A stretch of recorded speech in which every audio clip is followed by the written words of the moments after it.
Your Eminence, Archbishop Elpidiforos, venerable and esteemed clergy, members of Leadership 100, Jim and Paulette, my brothers and sisters in Christ, thank you so much for the privilege and the honor to be with you this morning at the 36th Annual Leadership 100 Conference. The work that leadership does is indispensable to the success and the significance of the Archdiocese. All the ministries of the Archdiocese owe a debt of gratitude to Leadership 100. We heard Deacon Anton and Father Nicholas talk about the great support that they get from Leadership 100. I can tell you that Cynthia and I have taken it upon ourselves as well to help. We can't do everything, but we've been helping OVC. We support OVC. I think it's a fantastic organization. I encourage everyone to get involved. I'm going to try to make this as productive and thoughtful as possible.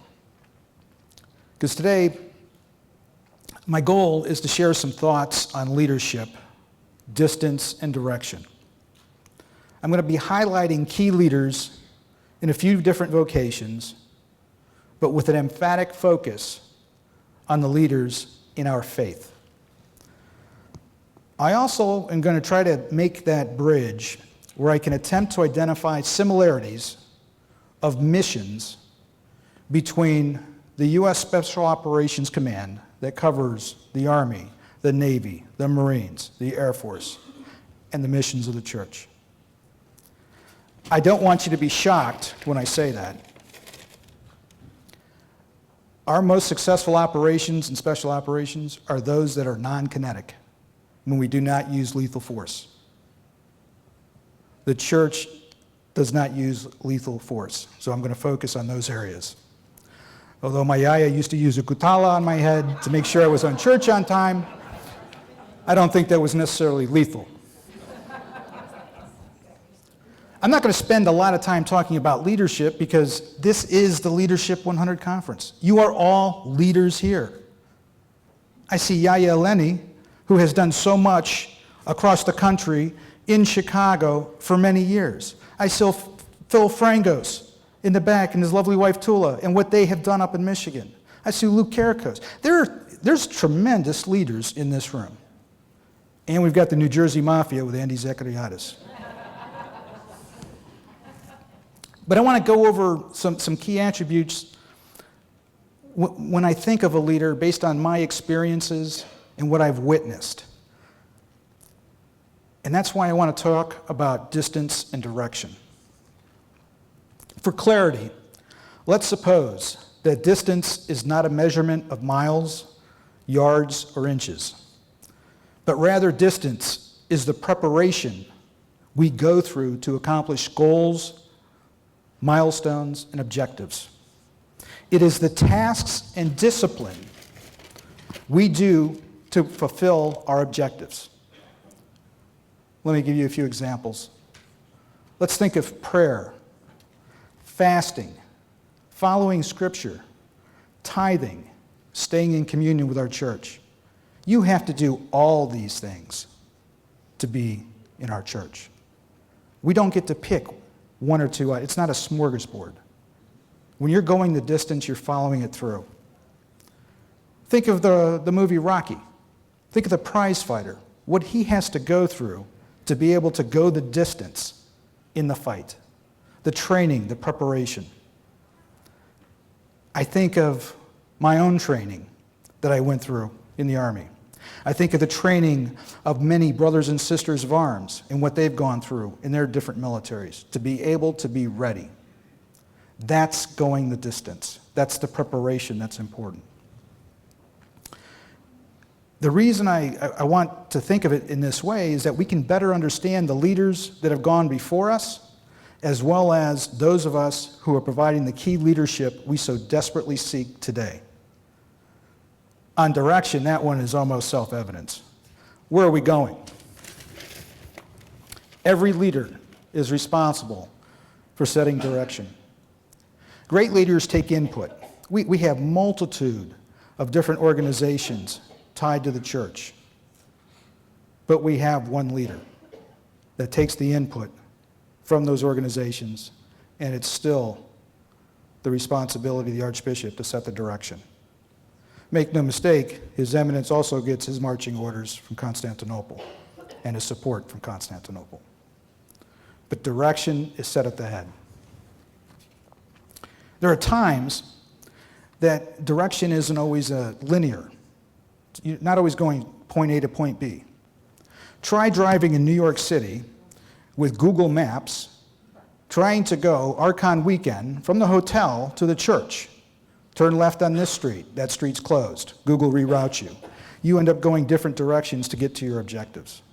So don't always think of direction as being a straight line. There's many paths that we may end up crossing to get to our ultimate objectives. So with that, let's begin. At first, I want to say I'm especially delighted to see Deacon Anton and his lovely bride, Anastasia. Anastasia was an intern of mine. She helped mentor our daughter, and we have a very close affection for one another. I want you to know that Deacon Anton did a lot of extra training before he became a deacon. Whenever he is assigned a parish, he is going to be overlooking at the church festival who is cooking the arnit. He knows how to do it. But I love you both. I want to make that clear. Okay, you can't really get into this discussion without understanding, where does a lot of the philosophy come from in leadership? And let me surprise you. It's from Greece. It's from Socrates. It's from Aristotle. It's from Alexander the Great. It's from Plato. It's from Isocrates. These aren't just platitudes. Let's take a few of these and identify what they mean. If I think of what Socrates is saying if you don't have discipline yourself, don't expect others to follow you with discipline. Aristotle is basically saying everyone has the opportunity to lead at some point. Everyone is going to come up with that 5 minutes of fame or that 5-minute great idea that everyone needs to rally behind. On my teams, when we were deployed in Afghanistan, we didn't wear rank. I told them all, we have pay grades. That's it. I was ultimately in charge. But my sergeants, my team leaders, they could lead on different missions. I had to follow them. And Alexander the Great, there's nothing impossible to him who will try. That reminds me of Winston Churchill and his great speech, shortest speech ever written at Westminster. Never, never, never give up.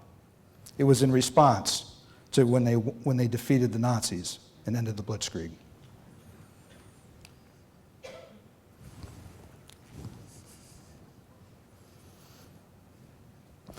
We're going to have a really great example of the first one from Plato. And we've got a great one from Isocrates, a great example, sitting in the very front. But I want you to think of distance and direction all throughout. Why is this up here? I'm going to tie this into distance and direction. I love to fly fish for steelhead trout. This is on Elk Creek in Erie, PA. You have to know the distance to flow your fly, and you have to know the direction on how to mend your fly line so that fly gets right in front of the trout. I would have shown something about golf, but I've never hit a ball that went the distance I wanted or the direction I wanted. Let me get into special operations. This is not classified. I will give you the website that you can go and look at this yourselves. But basically, there's a few areas that we operate in. whether it's direct action, special reconnaissance, unconventional warfare, foreign internal defense, civil operations, counterterrorism, or MISO. Let's take some of these apart. Direct action, that is tip of the spear, and that is purely kinetic. Church doesn't do that. But we do special reconnaissance. We're always looking for those new leaders, such as Deacon Anton. We're always looking for places to build a new church, to strengthen our core. When I think of unconventional warfare, I do see a similarity. It's in the podcasts. It's in the social media. We've never done that. We've never done anything like that before. How do we outreach to our people? How do we outreach to the youth? We have to go to the means and the media that they use. And that's unconventional in our historic thought. Now look at foreign internal defense. That's how we protect against lawlessness and insurgency. Well, the church does that as well. The church teachings keeps us in line. We need to be in one communion. When I think of military information support, of course, back in the day when I was there, it was just called PSYOP, but now they've changed it all up. Basically, it's just targeting messaging. In this photograph, you got 3 American veterans. On the left, that's John Calamos, ace pilot, war hero, outstanding businessman, outstanding churchman. In the middle, that happens to be Master Chief Rick Kaiser, who was Master Chief for SEAL Team 6 for 16 years. After he retired, he was the one that went and planned the raid on bin Laden. Anyway, this was at a Blue Dream event supporting Trident House as a ministry. So I want to talk about Lou Holtz. And why Lou Holtz? Here's an individual that has been successful everywhere he was. He started as a defensive back coach for Ohio State University under Woody Hayes. In 3 years, William and Mary won their conference and went to a bowl game. After William and Mary, he went on to Arkansas. In 3 years, they won their conference and were in a bowl game. After Arkansas, he went to Minnesota and had the infamous Notre Dame clause put in because he wanted to get the Notre Dame job, but he didn't get it. But in case it opened up, he'd get it again. Took Minnesota, they won the Big Ten. They lost their bowl game, but they did go to a bowl. Lou Holtz has the greatest one-line inspirational quotes of anyone you'll ever meet. And I would implore you, if you get the time, you need to look up Lou Holtz and some of his quotes. Here's some of the more serious ones that he had. He's just a dynamic individual. When I got back from Afghanistan, and I knew I was no longer going to be being deployed, going overseas, I wanted to get serious about some other things. I wanted to get serious about making a few bucks. I wanted to get serious about getting involved with organizations. So Cynthia and I were fortunate enough in January 2006 to have dinner with Coach Holtz. And I asked him, I said, Coach, what do I need to do to be successful? And he said, you're asking the wrong question. I said, how do you mean? He said, you need to ask, how can you be significant? We're all here to be significant, and significant means making a positive impact on other people's lives on a daily basis. That's what the church does. That's what HEPA Housing does. That's what Leadership 100 does through supporting the different ministries. That was just a different way of looking at success. He told me straight up, if you're looking for success, you're looking for self-gratification. You're looking for a big car. You're looking for a house and a bank account. And I'm thinking, okay, and that's not necessarily bad. But he made the point, we're here to make positive impacts on other people's lives. And then it dawned on me. I've seen some of this before. And I'll never forget the last thing he said. You have to be willing to go the distance. And this distance and direction, it wasn't something that is something I always thought about.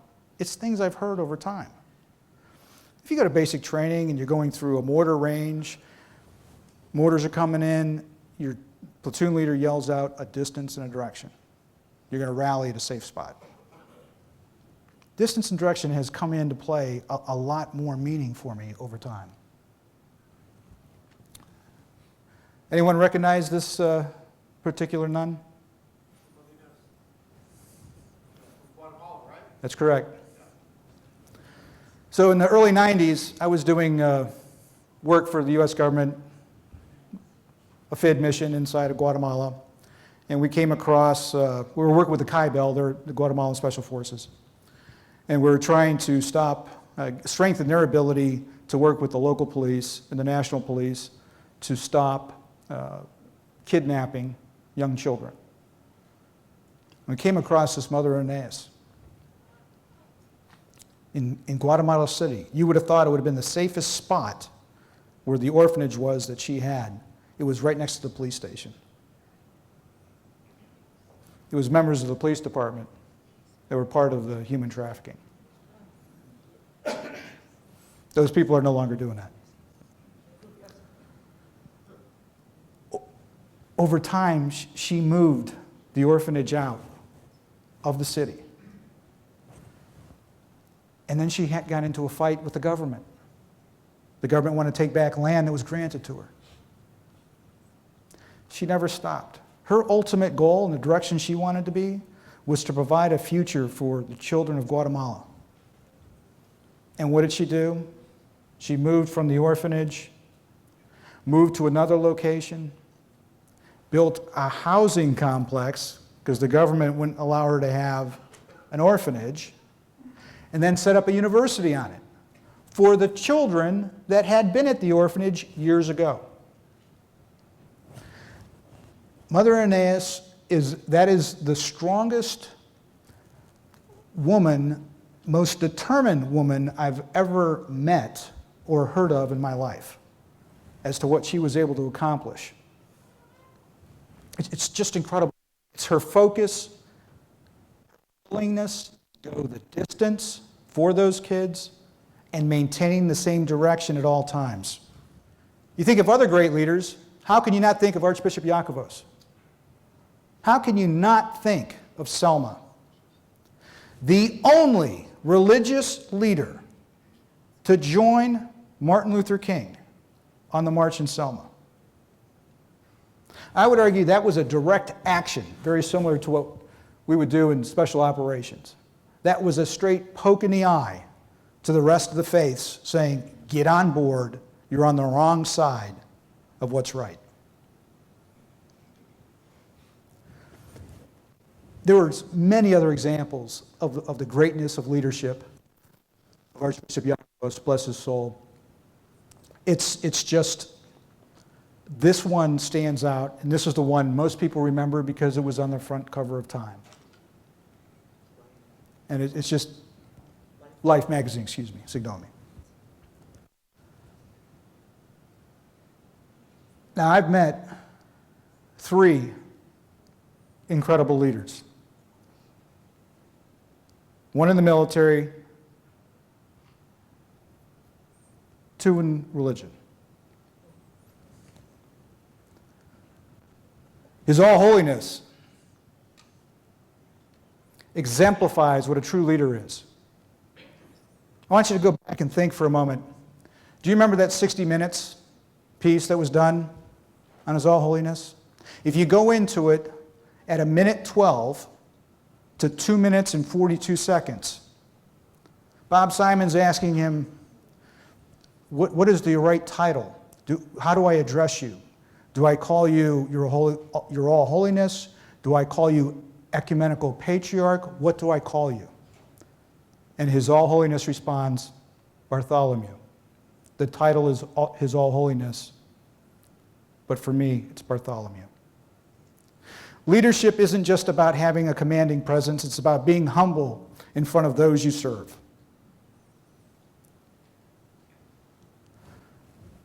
People want to follow leaders like His All Holiness. And think of this. On a daily basis, he's basically facing some attack from Erdogan. We've seen what's happened to Hagia Sophia, but yet, no matter what happens, His All Holiness is always out there in the forefront, providing that leadership, that guidance. He was the first of the major churches, leaders, to go and support the children of the Ukraine. He went to Poland to see them. He has been outspoken on the atrocities that have occurred over there. He is a true leader. True leaders do something that a lot of us don't do, whether it's in business, sports, whatnot. And that is, you train the next leader.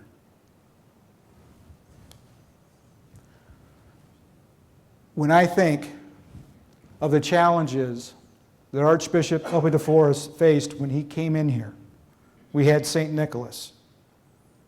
That was going nowhere. We had the financial issues at the Archdiocese. That was going nowhere. We had significant problems in the school, Hellenic College. We had problems in many of the ministries. How many of you would raise your hand and say, I want to go to a company that's losing in every division, losing money in every division, doesn't have the support right now of its shareholders? Who wants to go into that job and take the lead?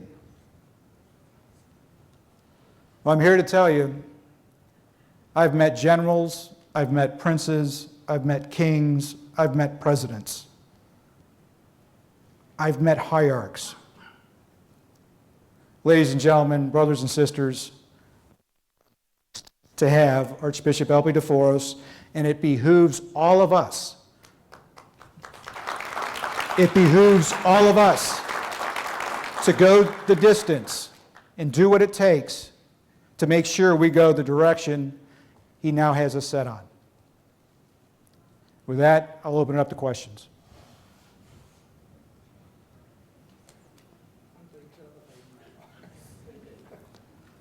I know there's not going to be a rebuttal on what I just said, but if there's any other questions.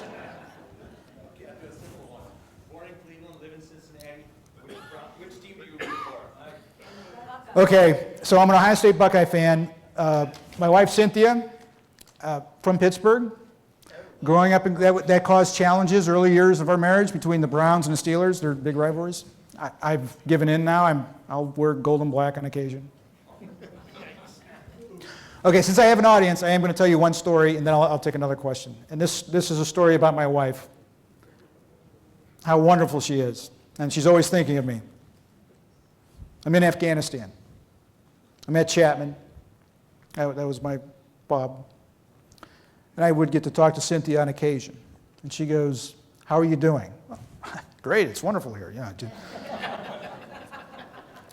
She goes, well, how are you holding up spiritually? I go, I have the books Father Christakis gave me.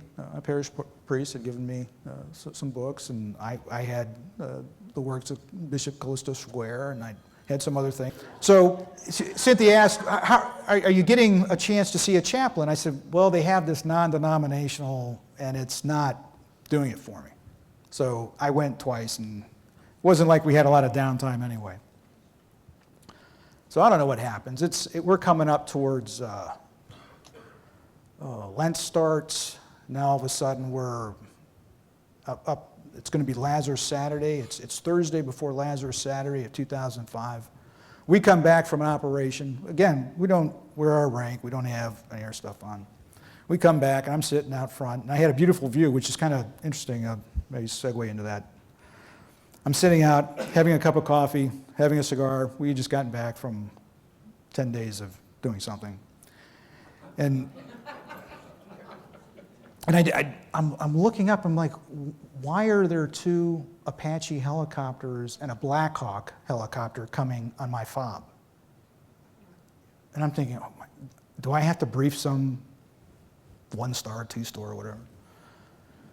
Black Hawk lands. The Apaches are flying around, providing security. And here comes this soldier. Bump, bump, bump, bump, bump. He's got a rucksack. He's got a case, he's got a bag, bump, bump, bump. I go, can I help you?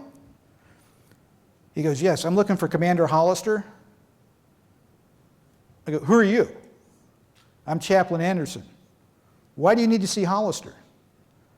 I'm the only Orthodox chaplain in the theater. I go, okay, I'm Hollister. He goes, can we get into a SIPR net? So a SIPR is our email communications, and it's a secure, there's NIPR, non-secure, and then SIPR secure. So I get in this, go into our TOC, our Tactical Operations Center, gets down. He's showing me this email chain. This email chain goes from Cynthia's email address through family support group to three-star General Kensinger at Fort Bragg, Army Special Operations Command, CG, all the way to CENTCOM to General Abizade. 4 stars. Thank God, General Abizade's wife is Syrian Orthodox. The email chain comes back down from Abizade to Kensinger, make it happen. So I've got this Chaplain Anderson, and I'm like, this is fantastic. I go, Chaplain, what would you like to do? He goes, well, we're doing Divine Liturgy tomorrow morning. He goes, I want you to get all the Orthodox on your fob, and we're going to meet. Okay. So where I'm at Chapman. You can look this up. It's public. It's also in the book, Counterinsurgency, Eastern Afghanistan, 2004, 2008, blah, blah, blah. There's a little bit about what we did. Anyway, so I go into the CIA area, and I'm like, hey, Cobb, the chief of base, I go, do you have anyone over here that's Orthodox? He goes, I don't know if they're Orthodox. Do you have anyone Ukrainian, Ethiopian, Greek, Russian, Lebanese, whatever? Oh, yeah. Hey, Jack is, Stonewall is. Okay, get them over here at 7 o'clock. Then I go over to TF Red, go see the Rangers. I'm like, who over here is Orthodox? Oh, I don't know. Well, is anyone here Russian, Ukrainian, Greek, Lebanese? I'm doing the spiel. I have to go to 4 sections on this fob. Thank goodness the fob wasn't real big. Finally, I've got 12 people. We had Divine Liturgy. Next to being at Vespers, at St. Photius Shrine, in the shrine, with His Eminence, that's the most spiritual service I've been at. And I owe that to my wife.